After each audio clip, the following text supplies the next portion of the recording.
Éxodo, capítulos 1 y 2. La liberación de la esclavitud en Egipto.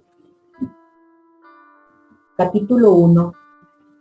Sufrimiento de los israelitas en Egipto. Estos son los nombres de los israelitas que llegaron con Jacob a Egipto, cada uno con su familia: Rubén, Simeón, Leví, Judá, Isaacar, Zabulón, Benjamín, Dan, Neftalí, Gad y Aser.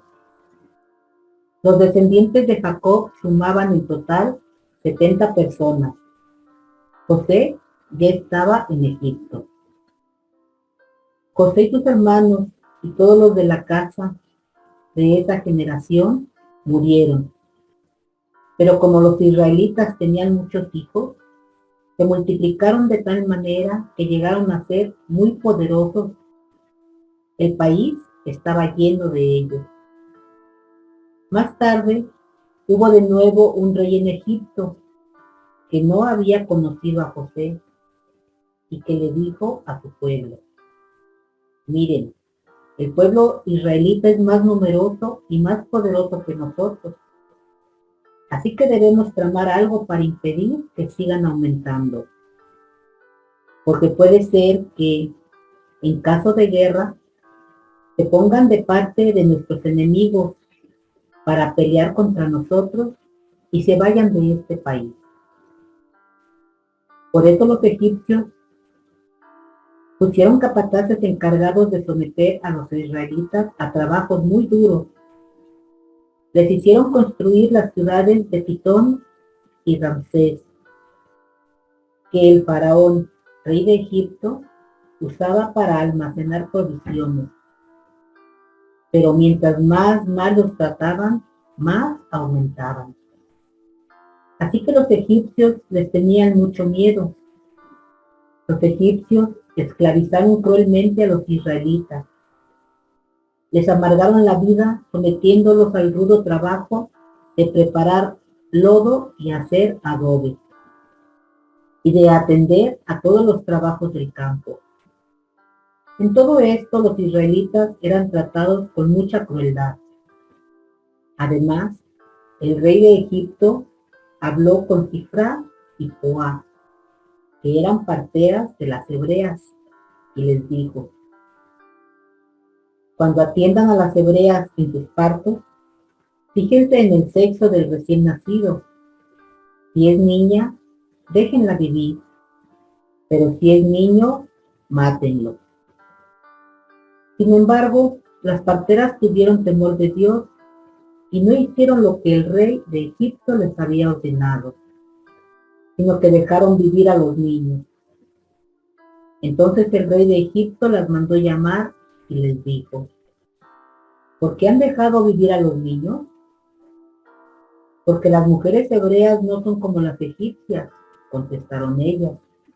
Al contrario, son muy robustas y dan a la luz antes de que nosotros lleguemos a atenderlas.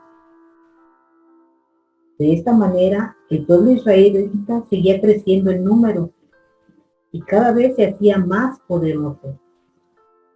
Además, como las parteras tuvieron temor de Dios, Él las favoreció y les concedió una familia numerosa. El faraón, por su parte, ordenó a todo su pueblo: echen al río a todos los niños hebreos que nazcan, pero a las niñas déjenlas vivir. Capítulo 2. Nacimiento de Moisés. Un hombre de la tribu de Leví se casó con una mujer de la misma tribu, la cual quedó embarazada y tuvo un hijo. Al ver ella que el niño era hermoso, lo escondió durante 3 meses, pero no pudiendo tenerlo escondido por más tiempo, tomó un canastillo de junco, le tapó todas las rendijas con asfalto natural para que no le entrara agua, y luego puso al niño dentro del canastillo y lo dejó entre los juncos a la orilla del río Nilo. Además le dijo a una hermana del niño que se quedara a cierta distancia y que estuviera al tanto de lo que pasaba con él. Más tarde, la hija del faraón bajó a bañarse al río y mientras sus sirvientas se paseaban por la orilla, vio el canastillo entre los juncos. Entonces mandó a una de sus esclavas que se lo trajera. Al abrir el canastillo y ver que allá adentro había un niño llorando, la hija del faraón sintió compasión de él y dijo: este es un niño hebreo. Entonces la hermana del niño propuso a la hija del faraón: ¿le parece a usted bien que llame una nodriza hebrea para que le dé el pecho a este niño?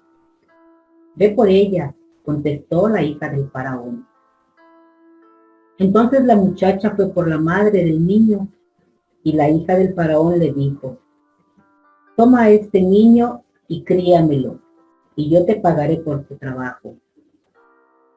La madre del niño se lo llevó y lo crió, y ya grande se lo entregó a la hija del faraón, la cual lo adoptó como hijo suyo y lo llamó Moisés, pues dijo: yo lo saqué del agua. Moisés huye de Egipto. Cuando Moisés ya era hombre, salió un día a visitar a sus hermanos de raza y se dio cuenta de que sus trabajos eran muy duros.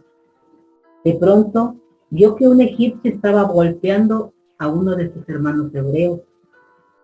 Entonces miró bien a los lados y al no ver a nadie por allí, mató al egipcio y lo enterró en la arena.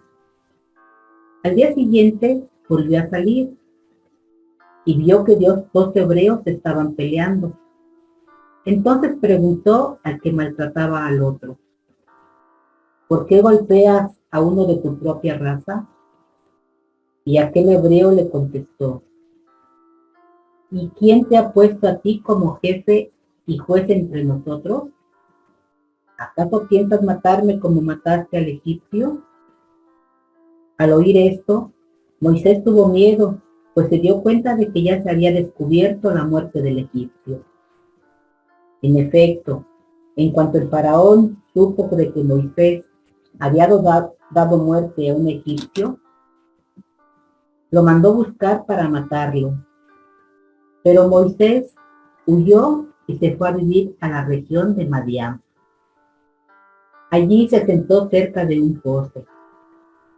Reuel, sacerdote de Madián, tenía 7 hijas. Aquel día, ellas habían ido al pozo a sacar agua para llenar los bebederos y dar de beber a las ovejas de su padre. Pero unos pastores vinieron y echaron de allí. Entonces Moisés se levantó a defenderlas y dio de beber a las ovejas. Cuando ellas volvieron a donde estaba su padre, él les preguntó: ¿cómo es que hoy regresaron tan pronto? Y ellas contestaron: un egipcio nos defendió de los pastores. Luego sacó el agua para nosotras y les dio de beber a las ovejas. Entonces Reuel les dijo: ¿y dónde está ese hombre? ¿Por qué lo dejaron solo? Vayan a llamarlo para que venga a comer. Y así Moisés aceptó quedarse a vivir en la casa de Reuel.